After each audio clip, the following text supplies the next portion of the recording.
Right, to expand the conversation, we're joined by Inkunzi Wealth Group CEO Owen Nkomo. For more, Owen, a very good evening to you. Thank you for your time. I mean, just learning of US President Donald Trump saying America has now decided to move forward with South Africa, but only with more balanced and fair trade. How should the tariffs be interpreted? Thank you for having me, Paul. These tariffs are going to have a very negative impact on our economy. You're seeing already some industries starting to reduce production. Some companies are shutting down. And if you think about it, what this means is that all of a sudden you've got a 30% increase in your cost line because you have to pay these high tariffs in America. And if you are in the aluminium and steel space, you're now paying 50% more than you were paying previously. At least these are going to be implemented in August. Room for negotiation still exists.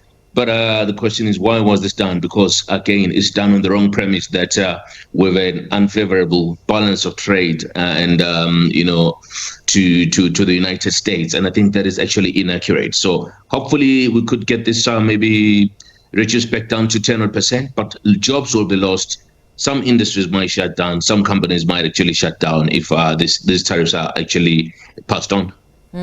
As a smaller emerging market economy, South Africa exports far more goods to America, which is a developed and consumer-led economy, than it imports. I mean, you talk about the ripple effect in terms of impact. We know that already Agriculture Minister John Steenhuisen has said that South Africa's citrus sector is at crossroads.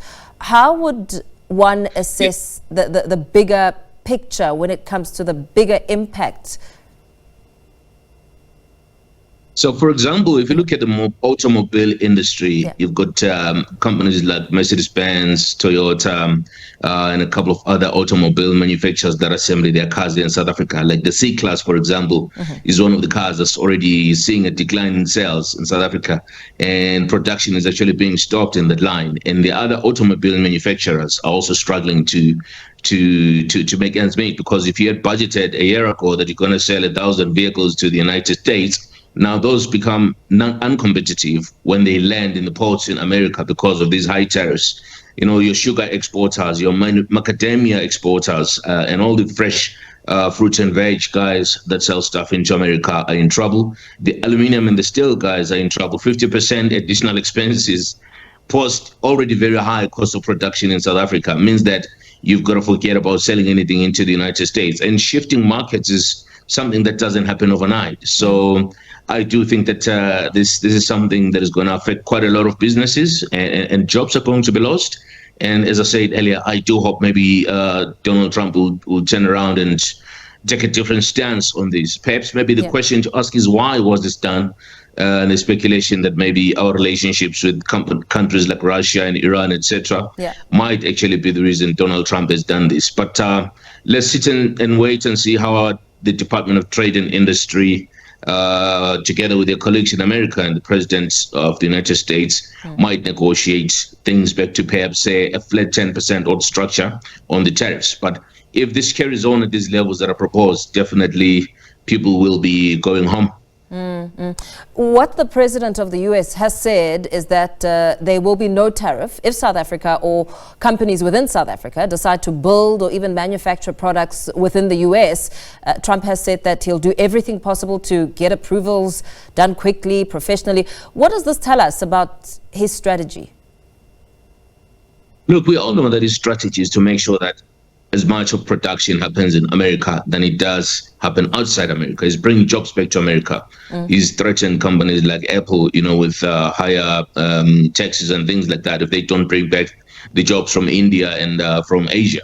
So I think, however, though, he needs to be taken with a pinch of salt when it comes to affirming that he will help all South African companies that then take their manufacturing plants to the USA. And I do think that taking your manufacturing plants to a developed economy is just going to be ludicrous and very expensive to implement, and it will take time before companies can actually implement that strategy to move production into the USA. And I don't believe they actually want to do that. So they have to look elsewhere to sell their produce or to reduce productivity or production and actually close down some of their plants and let some people go, unfortunately. It takes a long time for a company to change a strategy and actually implement it. So I do think that it's Donald Trump once again going to bed thinking about something, coming out and calling a press conference and announcing that he's levying tariffs against a country like us.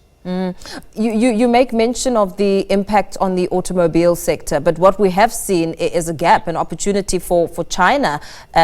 We've seen the number of vehicles coming into South Africa, coming in cheaper, perhaps, with capabilities like the German manufacturers, but at a cheaper price. That in itself is quite telling of where the market is going.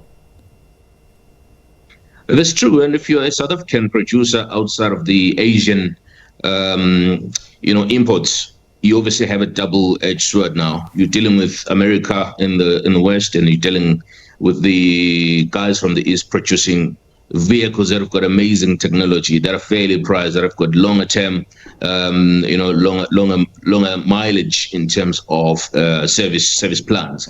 So it just digs a deeper hole for the traditional manufacturers in South Africa, like BMW and Mercedes-Benz, or I see companies like Isuzu, etc. The traditional manufacturers. The Chinese competition or Asian competition is so huge. Every second or third car that you see on the street is from Asia, and I do think that is telling on the fact that maybe the days are numbered for the traditional producers of these automobiles.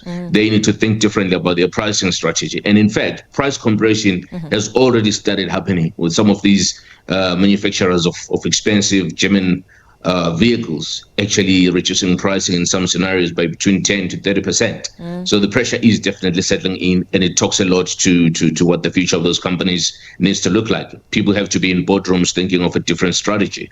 Very well. Thank you so much for speaking to us this evening. Inkunzi Wealth Group CEO Owen Nkomo speaking about the impact of the US's tariffs on South Africa.